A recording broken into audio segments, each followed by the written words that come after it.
I'm Claudine Ewing, and we had a chance to sit down with a comedian, George Wallace. You may know the name, you may know his work, but now you're going to hear a little bit more directly from him. When you perform, what is it that you want to give an audience? Laughter and joy, and forget about everything, forget about your worries, forget about your cares. Leave your worries on the doorstep. We're at a comedy show, and leave your problems at your door. We talk about anybody and everybody. I mean anybody and everybody at my show. We have a good time. I'll never embarrass anybody, but we're gonna have a good time. That is something that holds people back sometimes, feeling like, oh, if I'm on the front row, they're gonna call me out, they're gonna embarrass me. Well, you know, if you sit on the front row, somebody's gonna talk about you, but you know, it's a comedy show, so it's gonna be fun. And I hope people that go to comedy shows enjoy themselves. If I were to go to a comedy show, I would sit in the back just because I'm a comedian and watching. But if I was a regular person, I like to sit within the first 3 rows. Yeah, I like to be that close. You've been in this game for a long time. Not long, about 48 years, longer than you've been alive. Oh, well, thank you for the compliment. But of course, you're only 35. Thank you, I'll take that too. Okay. It is a little gray right here, but it's okay. Gray there, that's great. Look at all of that gray. I don't take my hat off because they say I look like Lunel's mama. But 48 years you've been doing this. Comedy has changed over the years. Would you agree with that? It has somewhat changed. The most change has been social media, of course. Basically, the laughter, the poking fun, and well, some things have changed, the cancel culture and things like that. That did occur. But most of all, we're still telling jokes, and jokes are, even with the cancel culture, I don't think any comedian quit. Yeah. So we're still out here slinging these jokes. How did you handle that when that started to rear its ugly head, some would say, the cancel culture? How did you handle that when you would take the stage? The way I handle it, the cancel culture was that it's my personality. It depends on how you project the subject matter or what are you talking about. I talk about everybody. Like a blind lady came to my show, I chewed her out for coming in late. But you know, she knew she was coming to have fun, and she just stood right there and just pointed at me, and it's just wonderful. And she said, "I could care less about you, Mr. Wallace. Sit down." And she just kept pointing out and said, "You ain't that blind either, because you pointed straight at me." So we just started laughing there for the whole evening, and it depends on how you deliver this subject matter. So, like I said, I'm never going to embarrass anybody. We're all going to laugh, and we're going to laugh together. And they can talk back to me too. Sometimes I don't care who gets the laugh. I'm the one taking the check home. But it's funny doing comedy. I got the best job in the world, you know. So. Why would you say that? Because I do what this is my passion. A lot of people are not living their passion. A lot of people, and I teach the young people, somewhere in the show tonight, I'll tell the young people, make sure you enjoy your life. Just because you got a degree in marketing doesn't mean you got to do statistical analysis the rest of your life. You might enjoy arranging flowers or painting cars or fixing refrigerators. Do what you love, and the money will come. You're right. And I just go up there and I just make up stuff, and I'm like the weatherman. They tell me to come on back in tomorrow. And I love it. Yeah, we have a couple weather people, meteorologists with us sometimes too. If they get it wrong, who are they going to blame? Who are they going to blame? What? You know, and they get it wrong 50% of the time. But sometimes they're pretty good when they predict these storms coming. They're pretty good. You got to give it to them. Yeah, technology is. But when they tell us this temperature, what ticks me off with the weatherman, I always tell you it's 23 degrees, but it feels like it's 18. Damn it, if it feels like it's 18, it must be 18. You know, so don't do that. Just tell me what it is. What it is. Yeah, if you want to know what the weather is, stick your head out of the window. Keep it real. Keep it real. Can we talk about Queen Slate? My new TV show, Yes. Clean Slate. I'm so happy you brought that up because that's the most exciting thing in my life right now. Clean Slate. It's a project I've wanted to do for years. It's basically, I wanted to reboot Sanford and Son. And basically I just wanted to hear, because that music makes you feel good no matter what. Even if you're not watching the show, that music makes you feel good. Thank you, Quincy Jones. And also I went to my friend Norman Lear. Clean Slate is the last project that Norman Lear produced at 100 years old. He died at 101 just last year. But the show, I wanted to reboot it. He said, well, let's do a twist on it because we've done every other show. This is the most difficult show to do. So we came back a few months later, and at the time, when I created this show, Orange is the New Black was the big show. Yeah. And Laverne Cox was the actress everybody was talking about. I didn't know her. I didn't watch the show at all, but I did know about her struggle. And with her struggle of discriminatory practices, I grew up in Atlanta, Georgia. You're not going to believe this, but I too rode the back of the bus. So I grew up doing discrimination. So I thought, ooh, there's two struggles that we both can share with my lifestyle and her lifestyle. So what happened was we based the show that she left the South Alabama, went to New York City to do her thing, as most actors and people do. Go to New York, get away from home, be who you want to be, do what you want to do. 23 years later, I haven't heard from my son. I get an email that says, Dad, I'm coming home tomorrow. I go crazy. I tell the whole neighborhood, my son is coming home. And I just, oh. And the next day, ding dong, I run to the door. You'll probably be able to see a shot of this. And it's the most beautiful lady you've ever seen in your life. And I'm going, ooh, pretty lady, you look so nice. But you're here at the wrong time. Were you selling Avon? You're selling the Watchtower. You got to go. My son is coming home. And she says, Dad, it's me. Mm. And then from there, it's like, what the hell? And the great thing about it is that what I like about my character is that I have to learn to live and let people be who they want to be. And as I'm learning a part of her life, about her story, America's also being educated with me. That's why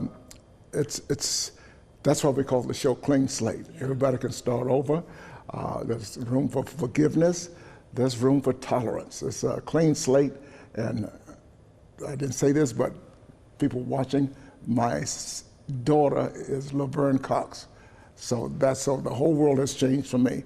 She has transitioned into my daughter, and once I get to know her a little more during the show, I'm more upset at her for becoming a vegan and a vegetarian than I am transsexual. You did what? You don't eat meat. You're crazy. So, but I'm learning to live and learning to let live, and we're doing it with a purpose. We're doing it with a sense of humor, and that's what I like about the show: learning, living, listening, and being educated to just enjoy life. Let people be who they want to be, and do what. See, they thought that too. They didn't think we could have a black president, but you know what? We got a black president. People say, they get used to him. He's pretty good. Let's put him back in again.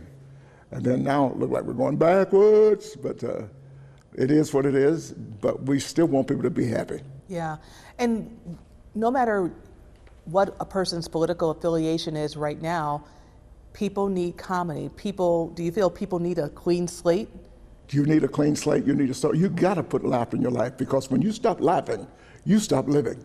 You have got to have laughter, and we already know what? We already know in the Bible it says laughter is healing for the soul. We already know that laughter is the best medicine in the world. That's why we encourage people to overdose on laughter. Keep laughter in the reach of children.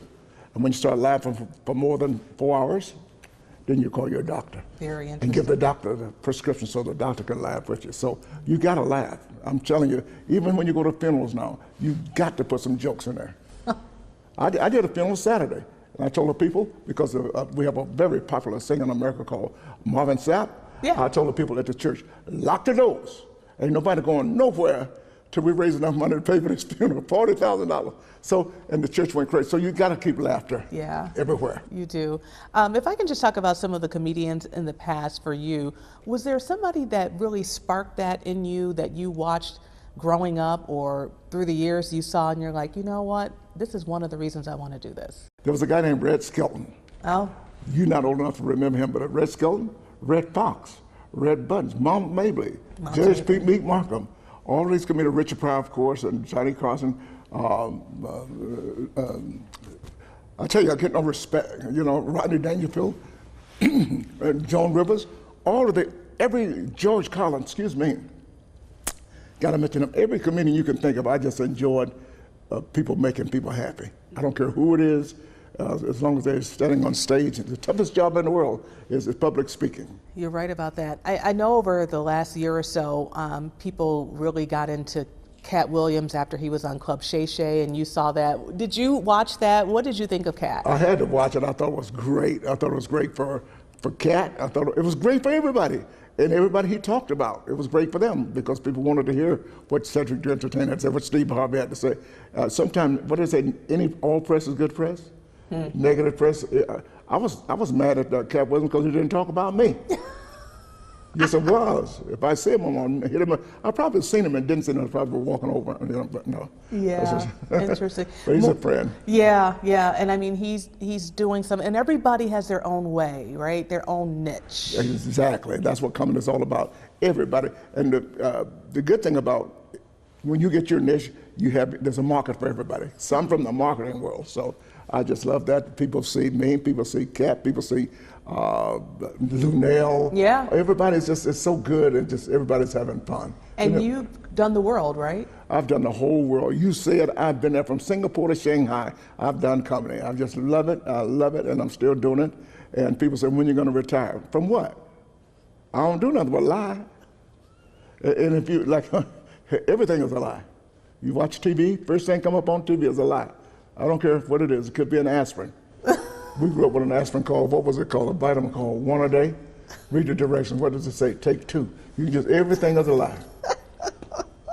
I don't care what you say. It's something that has to do with a lie. Television, what do you call the thing? I took a Prevagen this morning for memory loss. And I got to the drugstore, it's extra strength Prevagen. Well, hell, I already lost my mind. Who wants regular strength? Only thing with the extra strength that makes you remember stuff you're trying to forget. So it's all good. Yeah. How does the audience really change you when you're standing up at the microphone on the stage? How often do you feed off that audience? Maybe just something how they look, what they say, how they laugh. How does that enthuse you? Young lady, when you get on that stage, you become a different person, and these people become your family. For me, it's my family, and I know they came to see, my fans came to see me, they come to laugh, and we don't know what we're gonna do. We have just so much fun, we start talking. Sometimes I could do a whole show just talking. We call it crowd work, just talking to the people down front. Somebody wears something crazy. You know, we're gonna work on that, especially if it's black on it. You know, we love talking. They talk about my mama, all kinds of, you don't know what the show is gonna be about, but we do know we're gonna have fun. Yeah, and that's what it's all about. Just going back a little bit to your background, I realized that when we were talking, you said you were a big fan of the Atlanta Braves. You were born in Atlanta. Born and raised, I say Africa. Yeah, because if you haven't been to Africa, you call Delta and they'll fly you to Atlanta and you won't know the difference. There's a lot of black people in Atlanta. I'm talking a lot of black people, rich black people too. Yeah. And that's what I like about it. I'm born and raised there. They own gas stations. People don't know about that, oil companies. They own gas, they got a gas station called BP. You got BP up here? We do not have BP. Don't have BP. Well, that's black people. So you go to Atlanta, you know, you'll see a lot. We'll talk about this tonight at the club and tomorrow night too. There's so many black people in Atlanta. They're playing hip hop music at the Cracker Barrel. You got Cracker Barrel up here? Yes, we do. Okay.